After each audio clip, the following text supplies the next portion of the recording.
Every week, I send out something I call the Director's Weekly Update, which is basically a blog. And I was playing around with this AI tool that I wanted to share with you here today called NotebookLM. You can upload any large document and it will create a study guide for you. The other thing it does is that it creates these like AI podcasts.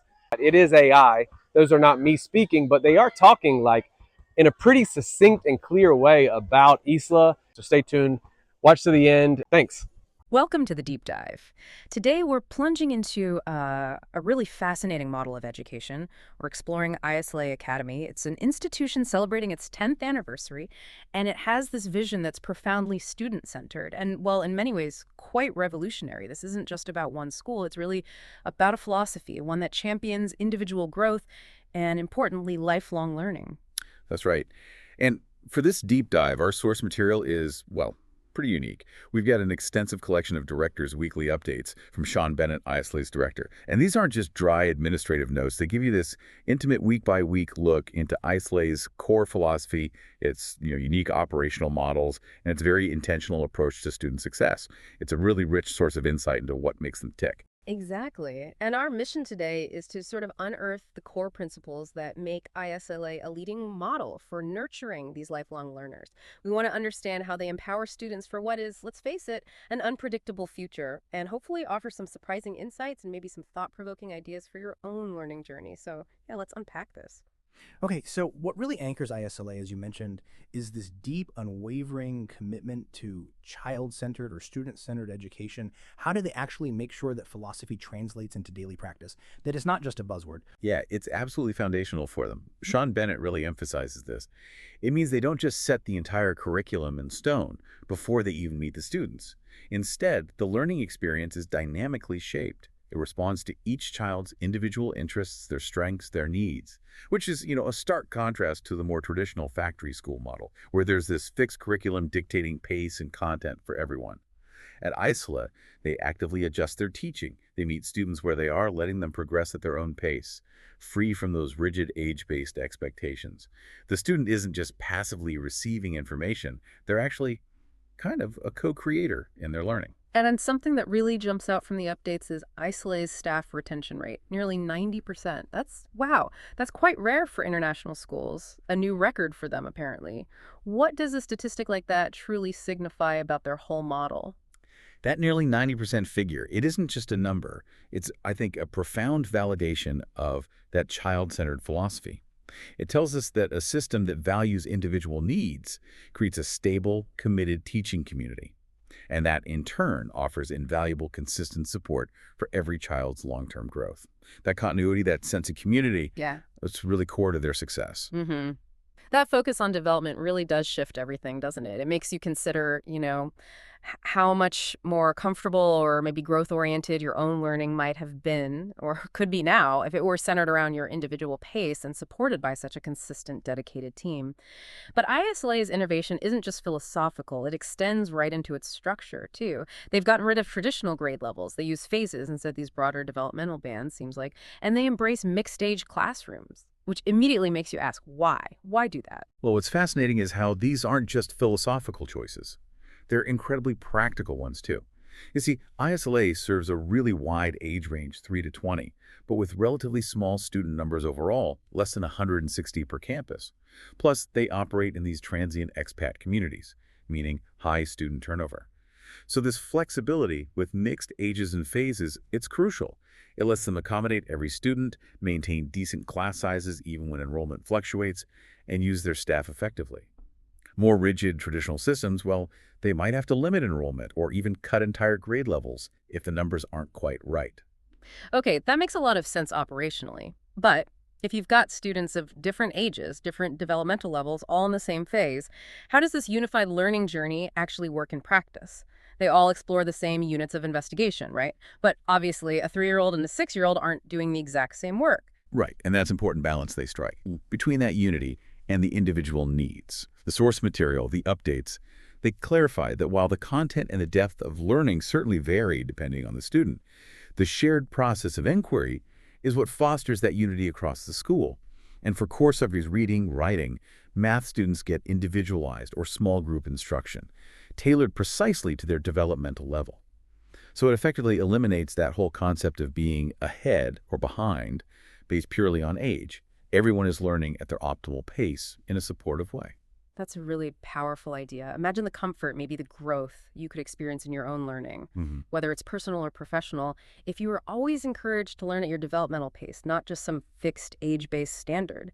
That structured freedom you're describing sounds fascinating. And underpinning it all is their 6-week unit cycle, guiding these units of investigation. It sounds like a real rhythm they stick to throughout the year.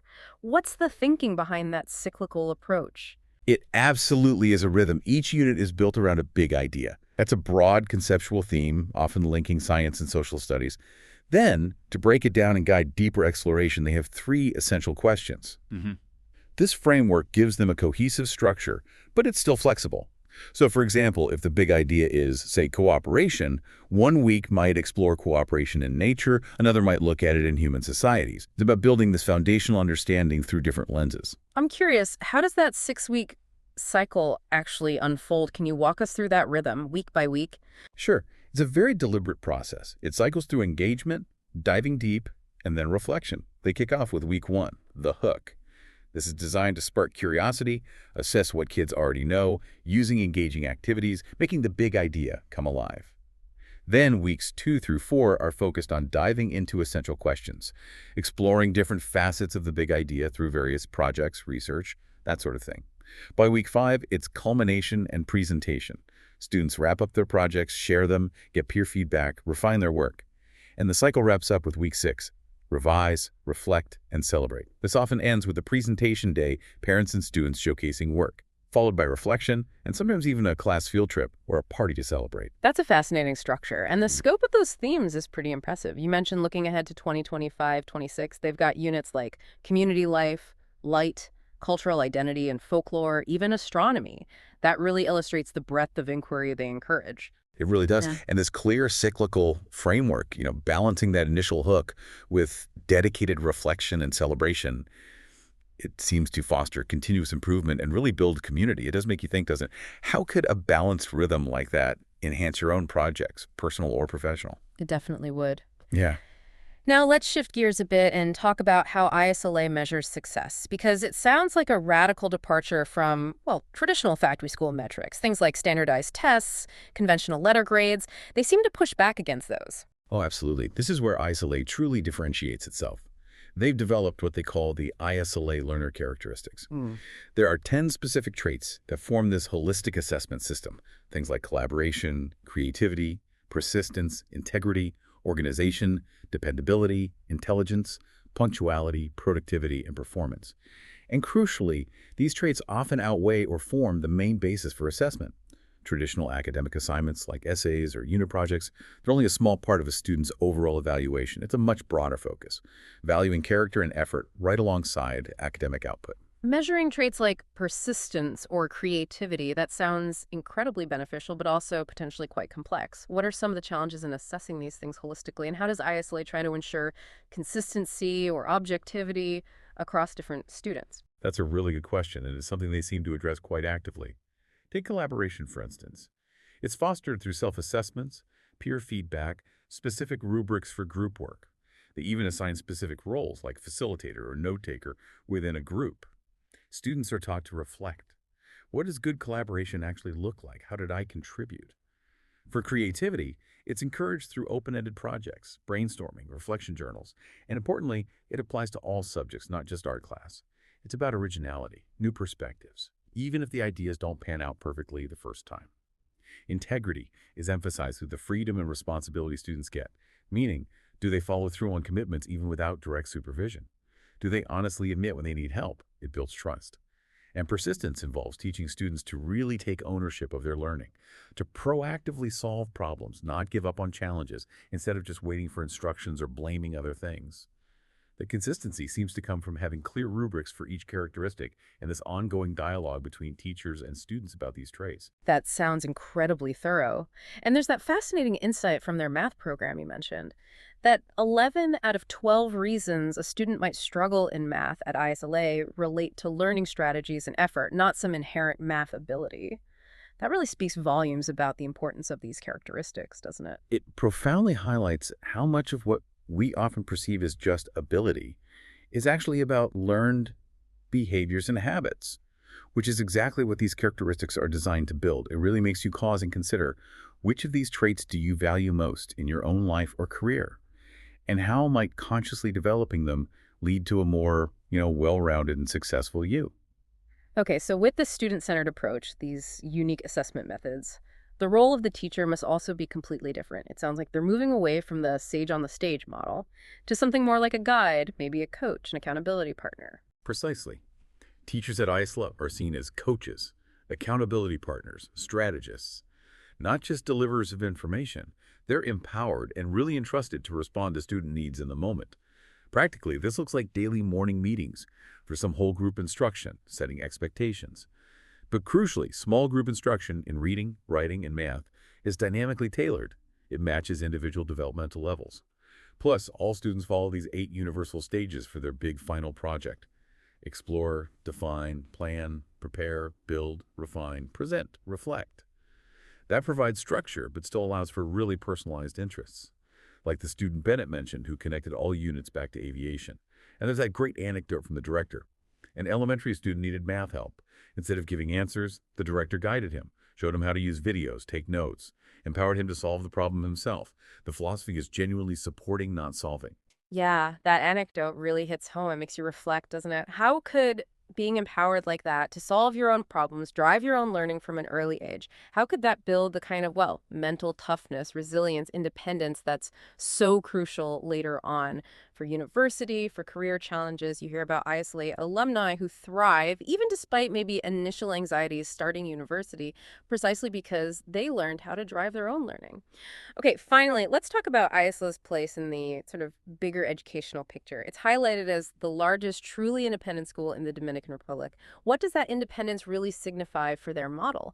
And does it ever present unique challenges for them? That independence is absolutely a cornerstone of their identity and a major advantage. It means they aren't bound by any single country's national curriculum, not American, not British, not Dominican. Instead, they use these broad conceptual standards, like the next generation science standards, which focus on inquiry and scientific practices, and Project Aero social studies, a framework for international schools promoting global skills. This allows them to deliver a truly international education, focusing on adaptable core skills like media creation, critical thinking, innovation. Now, while that autonomy is powerful, it does mean ISLA has the responsibility of constantly validating its unique approach and innovating solutions, particularly for students needing specific documents for higher education in the U.S. or elsewhere. That's a real challenge they tackle. Yet this independence also proved vital during the COVID pandemic. Unlike other schools forced to close by government mandates, ISLA adapted. They consulted families, stayed open, remained responsive to their community's needs. They genuinely have the autonomy to make educational choices based on the actual needs of their students and community, not just external rules. It's really remarkable how they've turned what some might see as a limitation into a defining strength. And it's clearly not just about surviving, it's about thriving. It's their 10-year anniversary now.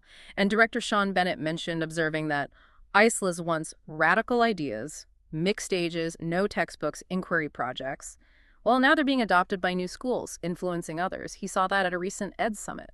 That's a real testament to the foresight of their model, isn't it? Their independence let them innovate, and now those innovations are starting to look like best practices elsewhere. It shows a ripple effect. It makes you consider the power of an education model that truly embraces adaptability, critical thinking, and just a genuine love of learning for navigating what is undoubtedly an unpredictable global future. Supporting models like this feels like contributing to a much-needed broader shift in education itself. This deep dive into ISLA Academy really does reveal a compelling vision for education. It fundamentally challenges a lot of conventional approaches and truly champions individual growth. It feels like it's setting a new kind of standard for what learning can be. Indeed. ISLA's model isn't just about academic capability, is it? It's about nurturing lifelong learners who are, well, holistically healthy, adaptable, confident. They are explicitly preparing students for an unpredictable world by teaching them how to learn, not just what to learn. That foundation of curiosity and resilience, that's really what sets them apart. So here's a final thought to leave you with. If the greatest success of all is to know who you are, to value yourself, and to believe, without question, that what you want is possible, then what hidden strengths might you uncover by embracing curiosity and taking ownership of your own learning journey?